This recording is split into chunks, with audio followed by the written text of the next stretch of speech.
राहुल गांधी को नहीं मिली सिलीगुड़ी में रैली करने की इजाजत, गाड़ी में खड़े होकर किया लोगों को संबोधित। राहुल गांधी को आखिर तक सिलीगुड़ी में रैली करने की इजाजत नहीं मिली। उन्हें कार में खड़े होकर जनता के सामने अपना बयान देने के लिए मजबूर किया गया। कांग्रेस की भारत जोड़ो न्याय यात्रा रविवार को सिलीगुड़ी पहुंची। रविवार शाम करीब 5 बजे सिलीगुड़ी थाने के सामने से जुलूस शुरू हुआ, जो सिलीगुड़ी के हिलकाट रोड से होते हुए आइवरी मोड़ तक जाता है। राहुल गांधी ने अपने कार में खड़े होकर शहर के लोगों से बात की, क्योंकि उन्हें वाहन से सार्वजनिक बैठक करने की अनुमति नहीं मिली थी। को एक गारंटी देती थी, कहती थी देखो आपने अपनी जान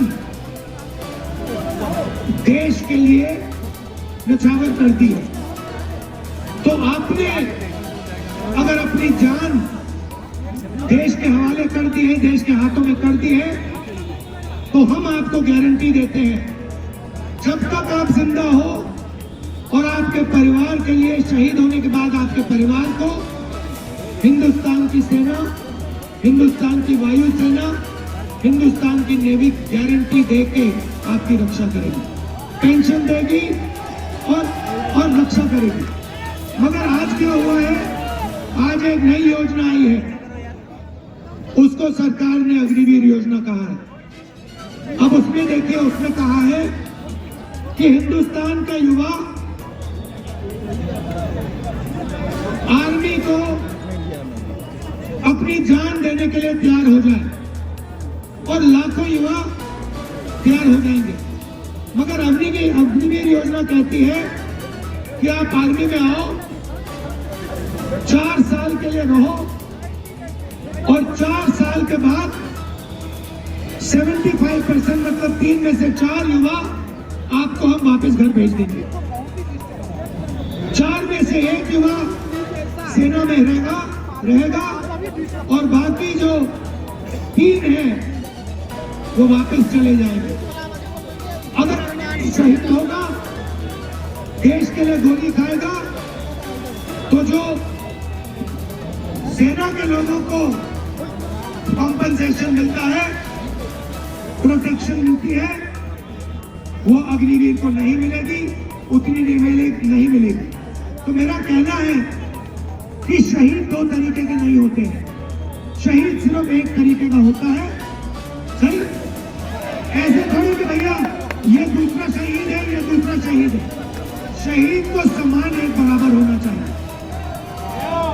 और अब क्या हुआ, सबसे दुख की बात, 1,50,000 युवाओं ने आर्मी में भर्ती की।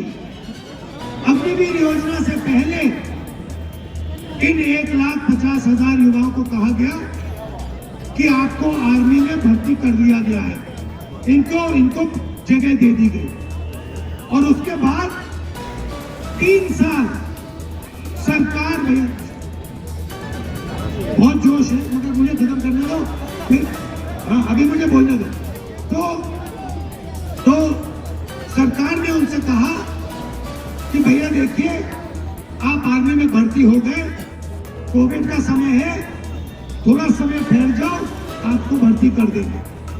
3 साल उनको ऐसे लटका के रखा और 3 साल बाद 1,50,000 हिंदुस्तान के युवाओं को कहा कि तुम्हें ना आर्मी में भर्ती होगी, तुम्हारी ना आर्मी में भर्ती होगी, ना तुम्हें अग्निवीर में जाने देंगे। तो इनके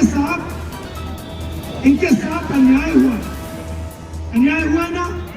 तो ये जो 1,50,000 युवा हैं जिन्होंने आर्मी में भर्ती करवा ली थी, इनके खिलाफ अन्याय हो रहा है और ये गलत है। आप बात से सहमत हो? तो ऐसी बातें मैं उठाना चाहता हूं, जो देश में अन्याय हो रहा है और पूरे देश में हर प्रदेश में अलग अलग तरीके से अन्याय हो रहा है। इसलिए मैं आपसे बात करके जो आपके दिल में है उसको सुन के समझ के मैं आपके सामने और देश के सामने रखना चाहता हूँ। बंगाल में मैं आपको बताना चाहता हूँ कि बंगाल में मैं आज आया हूँ और जो आपने मुझे प्यार बंगाल में दिया है शायद किसी और प्रदेश में मुझे नहीं मिला।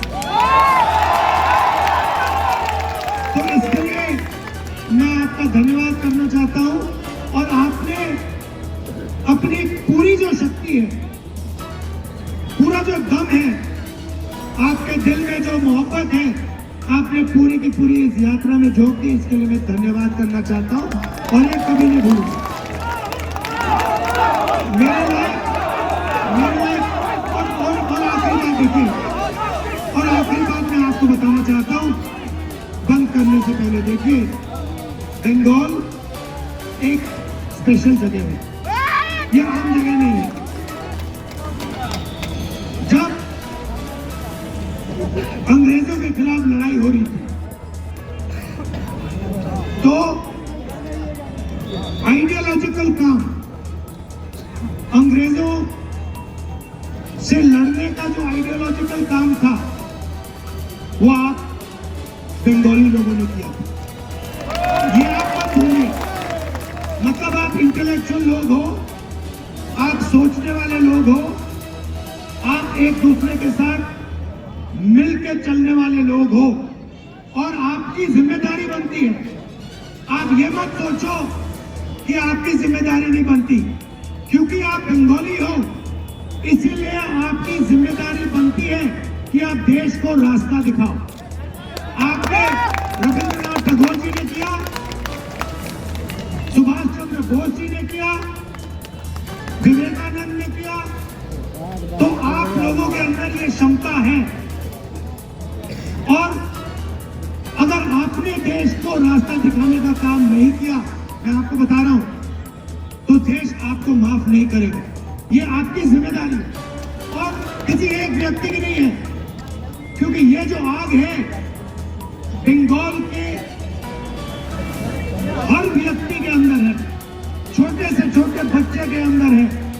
तो आप सबकी जिम्मेदारी बनती है कि नफरत के खिलाफ आपको लड़ना है, मिलकर एक साथ चलना है और जो आपका इंटेलेक्चुअल पावर है उसके साथ आपने भारत को जोड़ने का काम करना है।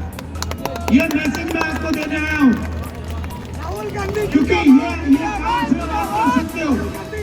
ये बात समझो, ये जोड़ने का काम, गहराई से सोचने का काम, ये आपका है, ये आपकी जिम्मेदारी है।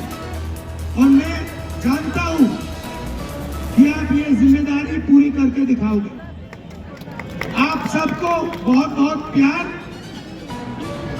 बैक साइड बिल्कुल देखते हैं और